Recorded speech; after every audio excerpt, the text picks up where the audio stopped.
አብ ወወልድ ወመንፈስ ቅዱስ አሐዱ አምላክ አሜን። ሰላም የክርስቶስ ቤተሰቦች እንዴት አላችሁ? እንኳን ለብርሃነ ትንሣኤው በሰላም አደረሳችሁ አደረሰን። ዛሬ ወደ እናንተ ይዤላችሁ የመጣው ስለ በጎ አድራጎት ነው። በተለይም ደግሞ በአሁን ሰዓት ስለሚፈጸመው አብዛኛው ሰው ስለሚያደርገው በጎ አድራጎት፣ ሰዎችን እያሳዘኑ አንገት እያስደፉ በካሜራ ፊት እያሳቀቁ ስለሚደረግ በጎ አድራጎት እናንተ ብትሆኑስ የሚለውን አብረን የምንመለከት ይሆናል። ከዛ በፊት ግን በጎ አድራጎት እንዴት ነው፣ ምን ይመስላል የሚለውን እንዲሁ በጎ አድራጎት እንመለከታለን። ከዛም ባለፈ ደግሞ በመጽሐፍ ቅዱስ በጎ አድራጎት ምን ይመስላል ከጥቅሶች ጋር አብረን እናይና መጨረሻ ላይ ደግሞ ስለዚህ አላስፈላጊ ስለሆኑ በካሜራ ውስጥ ስለሚደረጉ በጎ አድራጎቶች እርሱን ተመልክተን እናንተ ብትሆኑስ በእነሱ ቦታ ውስጥ የሚለውን ደግሞ በድምዳሜ ላይ እንመለከታለን። ውድ ኦርቶዶክሳውያን ይህንን ብታደምጡት ብትመለከቱት ታተርፉበታላችሁ። በተለይ ደግሞ በበጎ አድራጎት ስራ ላይ የተሰማራችሁ መንፈሳዊ ማህበራት እንዲሁም ደግሞ ተቋማትን ልትሆኑ ትችላላችሁ፣ ግለሰቦች ይህንን በተመለከተ የምሰራላችሁ ይሆናል። እስከ መጨረሻው አብራችሁን እንደምትሆኑ ተስፋ አደርጋለሁ። እንግዲህ በጎ አድራጎት ማለት በአጭር አነጋገር ለሌሎች በጎ ማሰብ እና ያንን ሀሳብ በተግባር መግለጽ ማለት ነው። ያሰቡትን በጎ ሀሳብ በተግባር መግለጽ ማለት ነው። ይህ ተግባር ከግዴታ ይልቅ በራስ ፍላጎትና በቅን ልቦና የተመሰረተ ደግሞ ሲሆን ዓላማውም ሌሎችን ሰዎች ከችግር ማቃለል ወይም ደግሞ ህብረተሰብን ህይወታቸውን የሚያሻሽል ስለ መልካም ነገር ማድረግ ነው። ስለ በጎ አድራጎት ምንነት እንደው ከዚህ ቀጥለን እንደው በጥቂቱ አንድ ሁለት ብለን እንመልከት። የመጀመሪያው የርህራሄ ውጤት ነው። በጎ አድራጎት የሚጀምረው ከውስጥ ነው። የሌሎች ሰዎች ህመም፣ ረሃብ ወይም ችግር ሲሰማንና ያንን ለማቃለል ስንነሳሳ የሚፈጠር ተግባር ነው። በበዓላት ወቅት ደግሞ እኛ ካለን ነገር ላይ ለሌላቸው በማካፈል የደስታ ተሳታፊ ማድረግ፣ ይህንን ሁሉ ያካትታል በጎ አድራጎት። ሁለተኛው ደግሞ በገንዘብ ብቻ የሚወሰን አይደለም። በጎ አድራጎት ብዙ ሰዎች በጎ አድራጎት ሲባል ሀብታም መሆንን ወይም ደግሞ ብዙ ገንዘብ መስጠትን ብቻ ያስባሉ። ነገር ግን በጎ አድራጎት በተለያዩ መንገዶች ሊገለጽ ይችላል። የእውቀት በጎ አድራጎት አለ። የምናውቀውን ሙያ ወይም ጥበብ ለሌሎች በነፃ ማስተማር ወይም ደግሞ በነፃ ባይሆንም እንኳን በትክክል ሰውየው እንዲረዳ አድርገን ራሱ እንዲለውጥ አድርገን የምናስተምረው ማስተማር፣ ያ በጎ አድራጎት ይሆናል። የጉልበት በጎ አድራጎት አለ። ጊዜን ጉልበትን በመስጠት ለሌሎች ሰዎች መስራት ወይም ደግሞ ለምሳሌ ምግብ ማብሰል ሊሆን ይችላል። የጉልበት ስራ የሚታገዙ ሊሆኑ ይችላሉ በአቅም የሌላቸው። ብቻ በጉልበት በጣም ብዙ በርካታ በጎ አድራጎቶች ይሰራሉ። የቁሳቁስ በጎ አድራጎት አለ። ልብስ፣ ምግብ ወይም ደግሞ መገልገያ እቃዎችን የሚያስፈልጋቸውን በመስጠት የምናደርጋቸው በጎ አድራጎቶች አሉ። በሶስተኛ ጊዜ የምንመለከተው ደግሞ ከራስ በላይ ለሌላው ማሰብ ነው በጎ አድራጎት። ይህ ማለት ምን ማለት ነው? እኔ ብቻ ልብላ፣ እኔ ብቻ ልወቅ ከሚለው የራስ ወዳድነት አስተሳሰብ ወጥቶ ለእኔ የሆነውን ለወንድሜም ይሁን የሚል ሰፊ ልብን የሚጠይቅ ነው። በተለይ በታሪክና በባህል ውስጥ ትልቅ ቦታ የሚሰጠው እሴት መሆኑን መገንዘብ ያስፈልጋል። ምክንያቱም አንድ ሰው የሚያስብለው ለሌሎችም መኖር ሲችል ነው። በአራተኛ ላይ የምንመለከተው ደግሞ ዘላቂነት ያለው ለውጥ ነው። በተለይ ብዙዎችን የሚያስማማና የሚደገፍ እውነተኛ በጎ አድራጎትም ይሄ ነው። በጎ አድራጎት ለአንድ ጊዜ ብቻ እርዳታ ተወስኖ የሚቀር ሳይሆን ሰዎችን ከነበሩበት ችግር አዙሪት ለማውጣት የሚደረግ ጥረት ሊሆን ይችላል። መሆንም ያለበት ይህ ነው። ለምሳሌ ለአንድ ሰው ምግብ መስጠት የዕለቱን ችግር ይፈታል። ስራ እንዲያገኝ ወይም ደግሞ ትምህርት እንዲማር መርዳት ግን የህይወት ዘመኑን በሙሉ እንዲለወጥ ያደርገዋል። ምናልባትም ደግሞ እኛ ያንን አድርገንለት ከዛ ህይወት ውስጥ ከወጣ በኋላ መልሶ በተረው ደግሞ ሌሎችን የሚያግዝና የሚረዳ ሊሆን ይችላል ማለት ነው። አምስተኛ ደግሞ ለሰጪው የሚሰጠው እርካታ ነው። ትልቁ ጥቅም ይሄ ነው። በተለይ ለሚያደርጉ ሰዎች፣ ለሚሰጡ ሰዎች የሚያገኙት እርካታ ይሄ ነው። እንዲያው የሚገርመው ነገር በጎ አድራጎት ተቀባዩን ብቻ ሳይሆን ሰጪውንም በእጅጉ ይጠቅማል። ሌላ ሰው መርዳት በራሱ ውስጥ ትልቅ የሰላምና የደስታ ስሜት ይፈጥራል፣ ለሕይወትም ትርጉም ይሰጣል። በአጠቃላይ በጎ አድራጎት የሰው ልጅ ለሰው ልጅ ያለው የፍቅር መገለጫ ወይም ደግሞ ለሰው ልጅ ያለን ፍቅር የምንገልጽበት ትልቅ ድልድይ ነው። ዛሬ የምናደርገው ማንኛውም ትንሽ እርዳታ በአንድ ሰው ሕይወት ውስጥ ትልቅ ተስፋ ሊሆን ስለሚችል ይህንን ማሰብ ያስፈልጋል።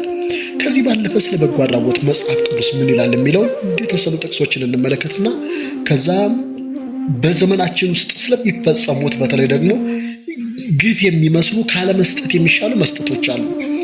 ያ ማለት ምን ማለት ነው? ካለመስጠት የሚሻሉ መስጠቶች ስላቸው አንድ ሰው ለምሳሌ ዛሬ በዓል ነው። በበዓል ቀን ጦሙን መዋሉ ያ ሰው በጣም ችግር ነው። ምናልባትም በዛሽ ቅጽበት ውስጥ ምግብ ባለማግኘቱ ሊሞትም ይችላል።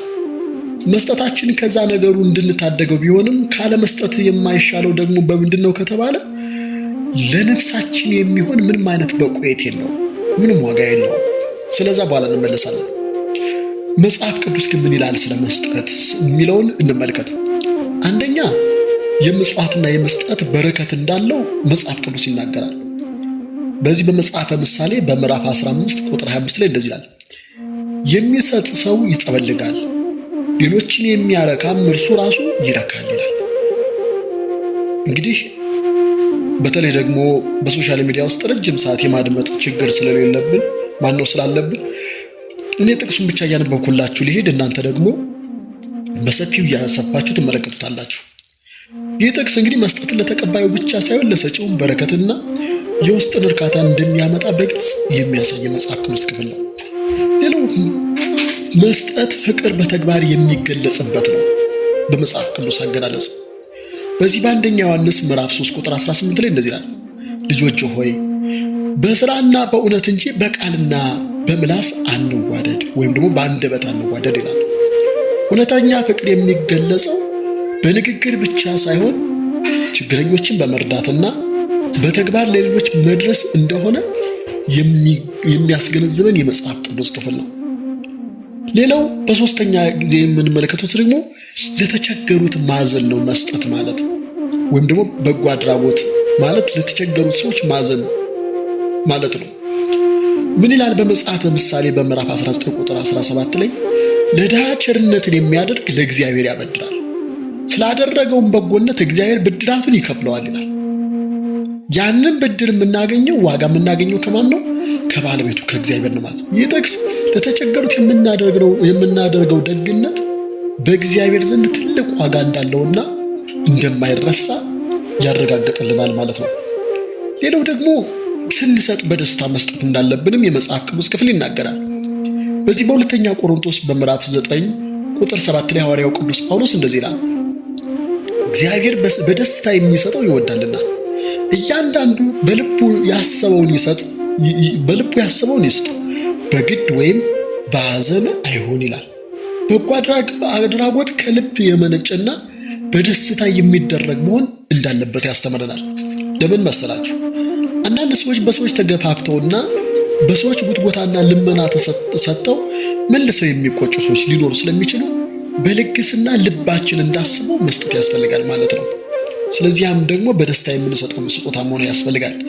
ሌላው ደግሞ የእውነተኛ አምልኮ መፈጸሚያም ጭምር ነው በጎ አድራጎት። እንደዚህ ይለናል በትንቢተ ኢሳይያስ ምዕራፍ 58 ቁጥር 7 በተለይ ይህንን የመጽሐፍ ቅዱስ ክፍል ሁልጊዜ ጾም ስትይዙ ብታነቡት በጣም የምትጠቀሙበት የመጽሐፍ ቅዱስ ክፍል ነው። የተራበውን ትመግበው ዘንድ፣ መጠለያ የሌላቸውን ድሆችን ወደ ቤት ታስገባ ዘንድ፣ የታረዘውን ስታይ ታለብሰው ዘንድ አይደለምን ይላል። ይህ የመጽሐፍ ቅዱስ ክፍል የሚናገረው እግዚአብሔር አምላክ እስራኤላውያን ስለምን ጾምን አልተቀበልከንም፣ ስለምን ወደ አንተ ጸለይን አልሰማህንም እያሉ ስለተናገሩበት ክፍል ነው። እግዚአብሔር አምላክ እዚህ ላይ ምን እንደሚላቸዋል? እንደዚህ አይነት ጾምን የመረጥኩት የወደድኩት ጾም አይደለም። እናንተ በምትጾሙበት ሰዓት ፈቃዳችሁን ታደርጋላችሁ፣ ድኸውን በጡጫ ትማታላችሁ። እኔ የመረጥኩት ጾም አይደለም። በእንደዚህ አይነትም ቀን እናንተ ማቅ ለብሳችሁ አንገታችሁ ቀለበት እስከሚያስገባ ድረስ ቢቀጥን እንኳን ይህ ጾም በእኔ ጾም የተወደደ አይደለም ብሎ ካላቸው በኋላ ነው እግዚአብሔር አምላክ እኔ የወደድኩት ጾም እንደዚህ አይነት ጾም ነው ብሎ የተራበውን መመገብ፣ የታረዘውን ማለበስ፣ የተቸገሩትን ሁሉ ቤት አጡትን ወደ ቤት ማስገባት ትክክለኛው የጾም ዋጋ ይሄ እንደሆነ ሲያስተምራቸው የተናገረው የመጽሐፍ ቅዱስ ክፍል ነው። እንግዲህ በመጽሐፍ ቅዱስ ክፍል ይህንን ከተመለከት እንግዲህ በካሜራ ፊት ደግሞ የሚረዱ ቁሳቁሶችን ደግሞ ወይም ደግሞ እርዳታዎችን ወይም በጎ አድራጎቶችን ምን እንደሚመስሉ እስኪ እንመልከታቸው። ማለት በካሜራ ፊት ሰው እየተመለከተ ህዝብ እያየ ይሁን እየተባለ የሚደረጉ በጎ አድራጎቶች፣ አንደኛ ይህን እንድሰራ ያነሳሳኝ በብዙ በሶሻል ሚዲያ ላይ አሁን በፌስቡክ ምናምን በምገባበት ሰዓት እመለከታለሁ። በዚህ በፋሲካ ወቅት በተለይ ማለት ነው አንዳንዶቹ ጭንቅላታቸውን ተሸፍነው ተከናንበው ኮፍያ አድርገው ፊታቸው እንዳይታይ ጥረት ሲያደርጉ፣ ሌሎቹ ደግሞ ጉልበታቸውን እግራቸው ውስጥ ከተው አንገታቸውን ጉልበታቸው ውስጥ ከተው ሰው እንዳያቸው ሲሳቀቁ እመለከታለሁ እና ከዚህ አንጻር ነው ይህን እንድሰራ ያደረገኝ። ስለዚህ የሰው ልጅ በእንደዚህ በካሜራ ውስጥ የሚደረጉ መስጠቶች ምን አይነት መስጠቶች ናቸው፣ የሚፈጥሩት ችግርስ ምንድን ናቸው የሚለውን ከታች እንመለከታለን። ምናልባት ጊዜ ያላችሁ በደንብ ብትመለከቱት ብታደምጡት ታተርፉበታላችሁ ተስፋ አድርጋለሁ። አንደኛ የሰው ልጅ ክብር መግፋት ነው። የሰው ልጅ ክብሩን ማሳጣት ነው። እያንዳንዱ ሰው ምንም እንኳን በችግር ውስጥ ቢሆንም ሰብአዊ ክብሩ ሊጠበቅለት ይገባል። በካሜራ ፊት እየረዳሁ ነው ብሎ ለዓለም ማሳየት ተረጂውን የዝቅተኝነት ስሜት እንዲሰማውና በራሱ ላይ ያለው የእምነት እንዲጠፋ ያደርገዋል። በቃ ነገ ሰርቶ መለወጥ እንደማይችል እነዛ ጠባሶች በአእምሮ ውስጥ ይቀመጣሉ። የፈለገውን ያክል ስኬታማ ቢሆን እንኳን ዛ ሚዲያ ላይ የተለጠፈውን ነገር ከዛ ላይ ማጥፋት ስለማይችል ማለት ነው። ሌላው ደግሞ ነፃ አውጭ እንድንመስል ያደርገናል። ያ ነገር የምናደርገው በጎ አድራጎት እውነት ከልብ የመነጨና ከፍቅር የሚደረግ አይሆንም። እንደዛ ሲሆን እንዲህ አይነት ተግባራት ትኩረቱ እርዳታው ላይ ሳይሆን ረዳቱ ላይ ብቻ እንዲሆን ያደርጋል። ምክንያቱም እንዴት አይነት ሰጭ ነው ይባላል እንጂ ይህ ሰው ችግሩ ቁስሉ ለእኛ እንመለከተው የሚረዳውን ሰው ማለት ነው። ሰጪው እንደ ትልቅ ሰው እንደ ጀግና እንዲታይ ያደርገዋል። ተቀባዩ ግን ሁልጊዜ እንደ ደካማና ረዳት የሌለው ሆኖ እንዲቀር ያደርገዋል ማለት ነው። ይህ በጎ አድራጎት ለዝና መፈለጊያ መሳሪያ ተደርጎ የሚውል አለ። ባለስልጣን ለስልጣኑ፣ ባለሀብት ለዝና የሚሰጡ አሉ። እንደገናም ደግሞ አንዳንድ ግለሰቦች ወይም ደግሞ ተቋማት ደግሞ ለገንዘብ መሰብሰቢያ ይህንን ያደርጋሉ። ሌላው ደግሞ የስነ ልቦና ጠባሳ ነው። በተለይ ህፃናት ወይም ደግሞ ወጣቶች በካሜራ ፊት እርዳታ ሲቀበሉ የሚያሳይ ምስል ኢንተርኔት ላይ ለዘላለም ሊቀመጥ ይችላል። ይህም ወደፊት በህይወታቸው ስኬታማ ሲሆኑ ወይም ትልቅ ደረጃ ላይ ሲደርሱ ያ ምስል የተነሳ የስነ ልቦና ጫና ሊደርስባቸውና ማህበራዊ ህይወታቸውን ሊረብሻቸው ይችላል ማለት ነው። ስለዚህ በምንረዳበት ሰዓት እነዚህ ነገሮች ሁሉ ማሰብ ያስፈልጋል። የበጎ አድራጎት ትክክለኛና ትርጉሙ ማበላሸትም ጭምር ነው። እውነቱን ለመናገር በካሜራ ውስጥ የሚደረጉ እርዳታዎች ማለት ነው። በጎ አድራጎት ከልብ የሚመነጭ የፍቅር ተግባር መሆኑ ቀርቶ እንደ ንግድ ማስታወቂያ ወይም በቃ የሆነ ስፖንሰር ፍለጋ የሚደረግ ጥረት እየሆነም መጥቷል። ይህ ደግሞ ለሌሎች ሰዎች ካሜራ ከሌለ አንረዳም የሚል የተሳሳተ አመለካከት እንዲይዙ ሊያደርግ ይችላል ማለት ነው። ሌላው ደግሞ ለጥቃት ማጋለጥም ጭምር ነው። የተረጂዎች ማንነት፣ መኖሪያ አካባቢ ወይም ደግሞ ያለባቸው ችግር በቪዲዮ ለብዙ ሰዎች ማጋራት ለተለያዩ ጥቃቶች ወይም ደግሞ ለማህበራዊ ማድሎ ብዙ ሰው እንዲያገላቸው ይደረጋሉ። ምክንያቱም በኑሯቸው የተነሳ ከፍ ዝቅ የሚደረጉ በጣም በርካታ ሰዎች ስላሉ ማለት ነው። አንዳንዴም ደግሞ በገንዘብ ደረጃ በጣም ብዙ ገንዘብ አሸክመናቸው እነዛ ሰዎች ወደ ቤታቸው ሲመለሱ ወይም ደግሞ መንገድ ላይ መልስ ትተናቸው ስለምንሄድ እነዛን ሰዎች አሳደው የያዙትን ገንዘብ የሚቀበሏቸው በጣም በርካታ ሰዎች ሊኖሩ ስለሚችሉ ለጥቃትም ደግሞ የሚያነሳሳ ሊሆን ይችላል ማለት ነው። ሌላው ከመጽሐፍ ቅዱስ ክፍል አንጻር ብዙ ቅድም ተመልክተናል። ግን በዚህ በማቴዎስ ወንጌል ምዕራፍ 6 ቁጥር 3 እስከ 4 ያለው የመጽሐፍ ቅዱስ ክፍል ይበልጥ በደንብ ደግሞ ሊገዛን ያስፈልጋል። ምን ይላል? አንተ ግን ምጽዋት ስታደርግ ምጽዋትህ በስውር እንዲሆን ቀኝ እጅ የምታደርገውን ግራህ አትወቅ፣ በስውር የሚያባትን በግልጥ ይከፍልሃል ይላል።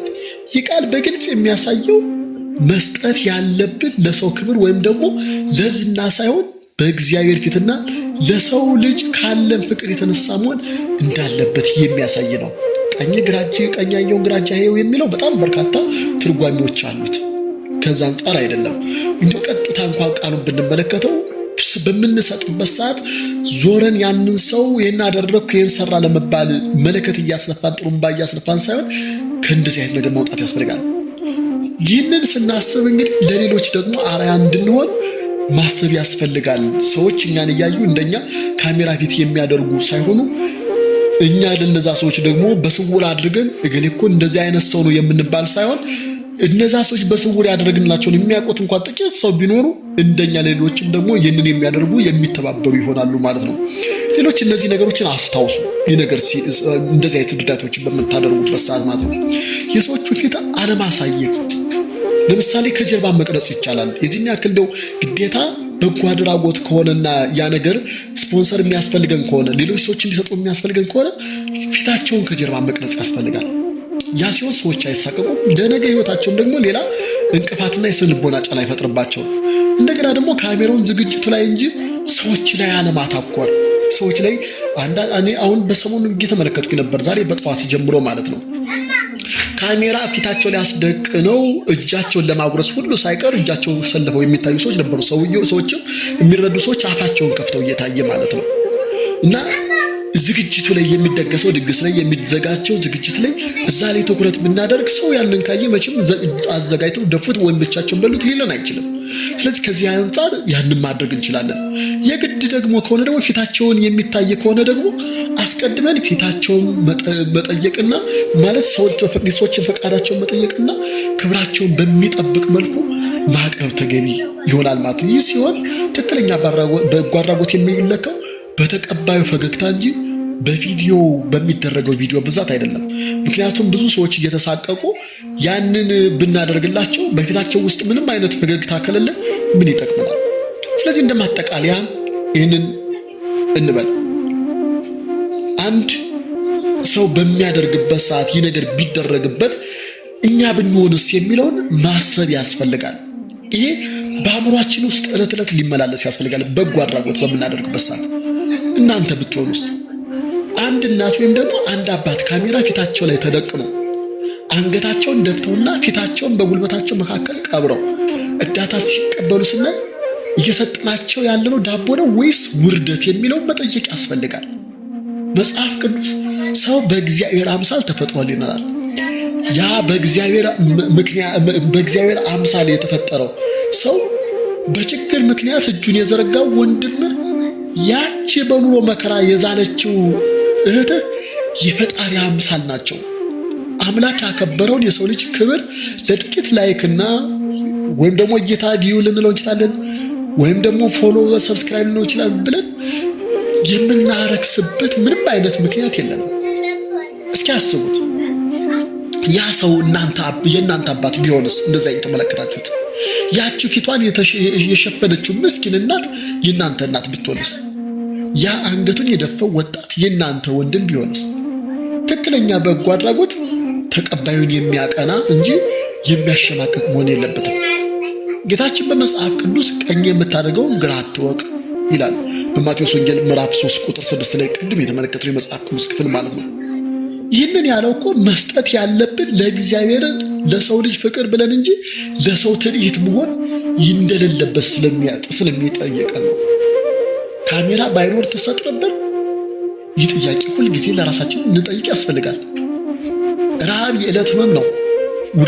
ውርደት ግን የህይወት ዘመን ጠባሳ ነው። ሰውን ስንረዳ ሆዱን ስንመግብ ክብሩን ልናስርበው አይገባም። እናስተውል። ከምንሰጠው ዳቦ ይልቅ የምንሰጠው ክብርና ፍቅር ዋጋው ይበልጣል። በዓሉን ስናከብር እኔ ብሆንስ የሚለውን ርኅራኄ ልብ ይዘን ልናከብረው ያስፈልጋል ማለት ነው። ውድ ኦርቶዶክሳውያን እንግዲህ በሰጧችሁ ነገር እንደተማራችሁበት ራሳችሁንም እንዳያችሁበት ሌሎችንም እንደታዘባችሁበት አልጠራጠርም። እንግዲህ በድጋሚ በዓሉን የሰላም የፍቅር የአንድነት ያደርግላችሁ። ሰላም ቀን ይሆንላችሁ።